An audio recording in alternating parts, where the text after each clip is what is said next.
Olá. Para fechar nossa conversa, né, sobre geologia, a nível de ensino médio, é claro, nós vamos falar hoje um pouquinho sobre o movimento das placas tectônicas. Tá? Movimentos de placas tectônicas, nós temos 3 movimentos: convergente, o divergente e o tangencial ou transversal. Em alguns livros aparece também conservativos, mas é menos utilizado. Importante ressaltar o quê? Dentro das 12 placas tectônicas, ou seja, como se fosse um grande quebra-cabeça na crosta terrestre, esses movimentos eles ocorrem principalmente, ou melhor, no limite de placas tectônicas. Né? Pode apresentar falhas e pode ocorrer exceções? Sim. Mas a regra, na sua grande maioria, é que esses movimentos ocorram em limites de placas tectônicas.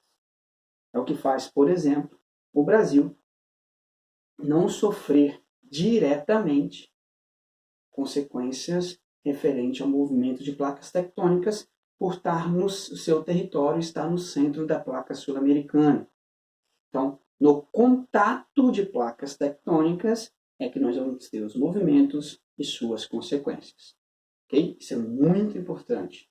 Tá? Isso cai com uma certa frequência nas questões que envolvem geologia a nível de Enem, por exemplo. Limites de placas tectônicas. É sempre muito bom lembrar disso.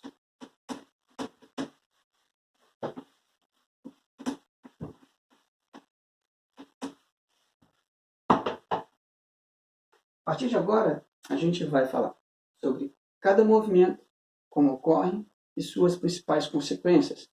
Para isso, a gente vai esquematizar algumas coisas aqui no quadro e fica mais fácil para você lembrar. Tá ok? Então, nós vamos começar com o movimento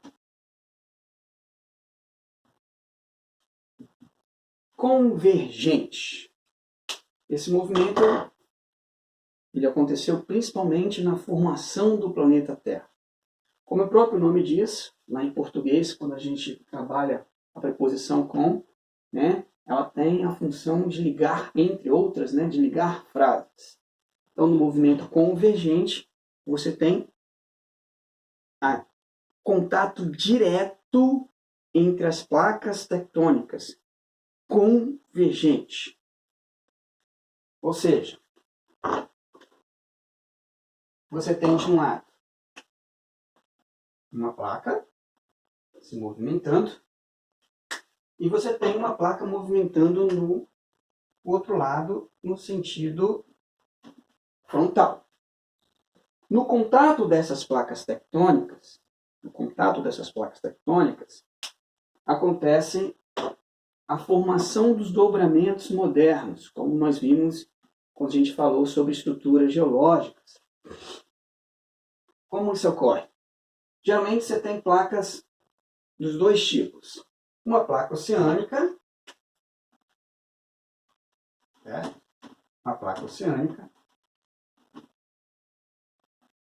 que na sua maioria é mais frágil, e uma placa continental. Lembrando que por baixo das placas nós temos o magma, certo? Então aqui nós temos o magma. Ao contato direto dessas placas, a placa oceânica, geralmente mais frágil, ela tende a quebrar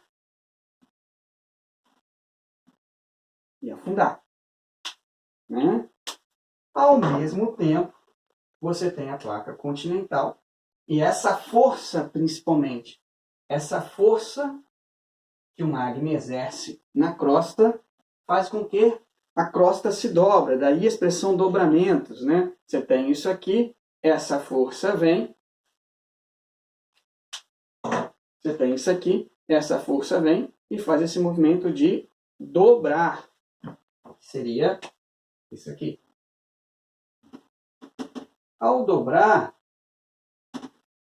você tem a formação das grandes cadeias de montanha do planeta Terra, como os Andes, o Himalaia e assim por diante. Então, dobramentos modernos. Lembrando que o magma que está aqui, ele vai estar aqui. É assim que formam, né, as rochas magmáticas, rochas cristalinas, né, da onde te retira o granito, como a gente já viu lá em mineralogia. Ok? E exatamente nesse ponto aqui, acontece uma falha, tá? Devido ao movimento de subducção, certo? Nesse ponto de movimento de subducção dessa falha é que nós encontramos, né, geralmente entre placas oceânicas, as fossas marinhas ou fossas abissais, uma espécie de depressão no fundo dos oceanos, os grandes buracos no fundo dos oceanos, com destaque para as fossas marianas, que é o lugar mais profundo de todos os oceanos. Ok? Então, movimento convergente, choque de placas, formando os dobramentos modernos.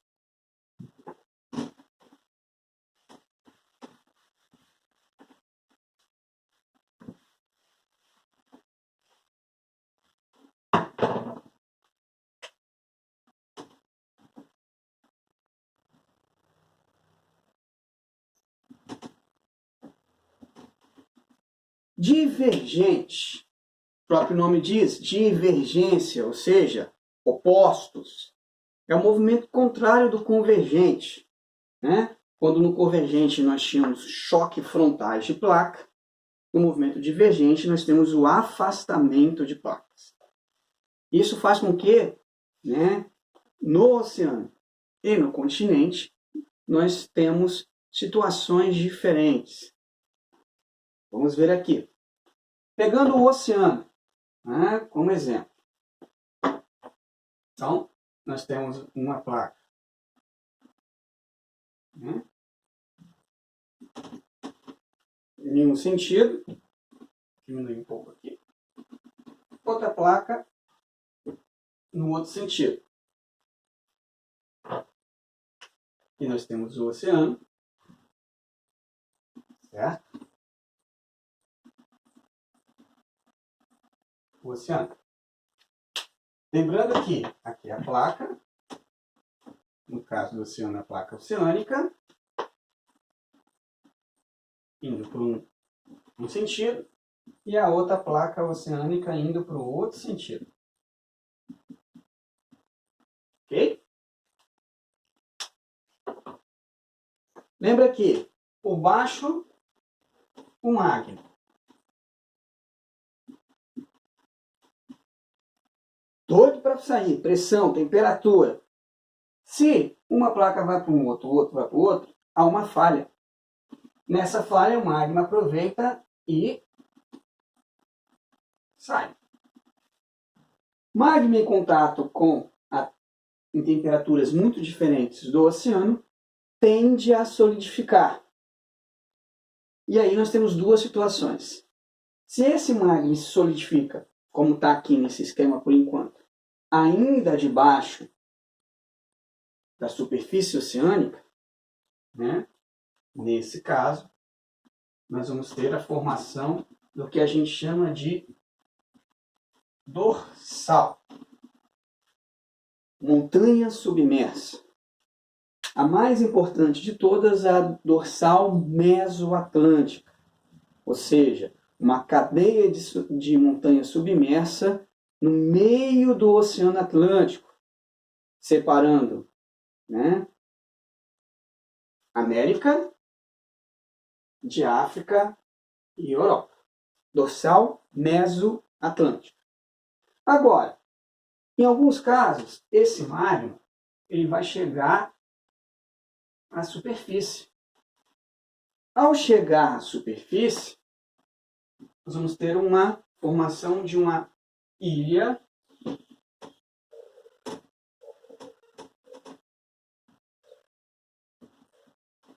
vulcânica.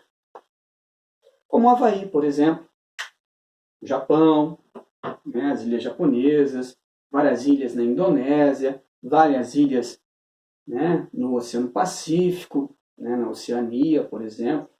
Aqui no Brasil, Fernando de Noronha. Então, essas ilhas, quando você pega o mapa mundi e você vê uma ilha no meio do oceano, a sua formação está ligada ao movimento divergente de placas tectônicas.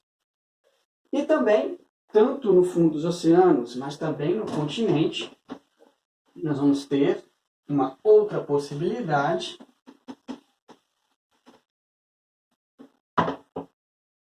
Então, nós vamos ter o cone vulcânico, ou seja, os vulcões. Esse cone vulcânico se formou devido ao movimento convergente de placas tectônicas. Você vai ter as placas tectônicas no sentido divergente, uma placa para um lado e uma placa para o outro, certo? Sentidos opostos. A placa aqui, outra placa aqui. E você vai ter um magma embaixo, certo? Lembrando, houve a falha, esse magma está aqui, temperatura e pressão muito alta, ele vai sair, certo? Em forma de lava. E essa lava ela pode ser pastosa, mesma textura do magma, que é comum. Ela pode ser através sólida, né?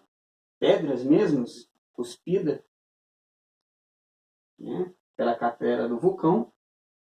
E claro, o primeiro, né, aviso que o vulcão vai entrar em erupção é a fumaça muito escura que esse vulcão ele emite. E essa fumaça ela é rica em enxofre, né? Por isso que, de forma natural, mesmo que não saia lava, mas só o gasoso, o material gasoso dos vulcões, posterior, né, uma erupção vulcânica, a tendência natural é acontecer uma chuva ácida. Ou seja, o enxofre dos vulcões lançados para a atmosfera, a mudança de temperatura na atmosfera, provoca chuva, que na própria atmosfera reage com o enxofre, né, formando a chuva ácida, que é uma consequência natural de uma erupção vulcânica. Ok? Por fim, o terceiro movimento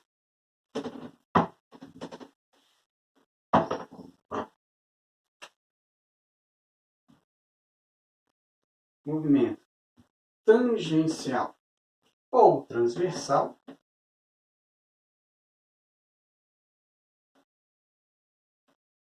é o movimento mais comum, ok? Que é o movimento onde você tem no convergente choque frontal, no divergente afastamento, com a formação nos oceanos da dorsal ou das ilhas vulcânicas e as erupções vulcânicas. No caso do tangencial ou transversal, o próprio nome diz, você tem um movimento transversal das placas, no sentido oposto. E exatamente no atrito dessas placas é que dá os tremores, que nós chamamos de abalos sísmicos. Então a ideia é muito simples. É a mesma ideia quando você atira uma pedra na água, né? Por exemplo, aonde a pedra cai, a água sobe com maior intensidade. Quanto maior for a força que você impor sobre essa pedra, mais água vai para cima, e a partir desse ponto, da onde a pedra caiu, formam ondinhas que vão se dissipando com o passar da distância. A ideia é muito semelhante, né? Então, no atrito dessas placas, nós temos a formação do epicentro. Tá? Epicentro. E a partir do epicentro, a formação dos abalos sísmicos. Né? Então, você tem o atrito de placas, certo? O atrito de placas, placa. Esse atrito entre placas forma o epicentro, ponto de maior intensidade de um abalo sísmico. E aqui você tem os abalos sísmicos, que a partir do momento que eles vão se afastando do epicentro, eles vão diminuindo de intensidade. E aí fica muito fácil. Quando isso ocorre entre placas ou nos oceanos, nós chamamos de maremoto. Maremoto. Ok? Quando isso acontece no continente, terremoto. Hoje nós temos um aparelho chamado sismógrafo, colocado nesses limites de placas tectônicas, que ficam 24 horas por dia mensurando a possibilidade de um tremor. Né? Ele funciona como se fosse um eletrocardiograma. Você tem ali pontas muito sensíveis que vão, né, medir a intensidade desses tremores. A partir do momento que essa intensidade se eleva, é hora, né, de fazer todo um aparato para tentar minimizar as consequências de um tremor. O Japão, por exemplo, é extremamente preparado para isso. E outras regiões mais desenvolvidas do mundo. Mas o Japão é referência quando se fala, né, em movimentos de placas tectônicas, até porque a ilha japonesa está exatamente no limite de uma placa tectônica. O maremoto é o seguinte: quanto mais intenso, quanto menos profundo, ou seja, quanto mais próximo da superfície dos oceanos acontecer o maremoto, esse maremoto pode gerar uma tsunami. Ou seja, tsunami, uma onda gigante. Então, as tsunamis, elas são causadas pelo maremoto de uma intensidade, de acordo com a profundidade, pode gerar uma tsunami. Ok? Esse sismógrafo, esse aparelho, aqui no Ocidente, a gente usa a escala Richter, né, para mensurar o tremor. Varia de 0 a 9, quanto mais próximo a 9, maiores são os estragos, maiores são as consequências a partir desses tremores. Ok? Então, para finalizar, movimento tangencial ou transversal, formação dos abalos sísmicos, no continente, terremoto, no oceano, maremoto, e um maremoto pode gerar uma tsunami. Por fim, você poderia questionar: professor, isso ocorre simultaneamente? Sim. Tá? Nós temos que lembrar que, apesar de uma certa instabilidade da crosta, o manto, né, principalmente por baixo da crosta, o manto, o magma está ali diariamente, 24 horas por dia, pressionando e fazendo com que haja movimento das placas tectônicas. Essas duas teorias, a teoria da deriva continental e a teoria das placas tectônicas, responsável pelo movimento das placas tectônicas, são hoje, dentro da geologia, a base fundamental para tudo isso que nós vimos até agora. Valeu!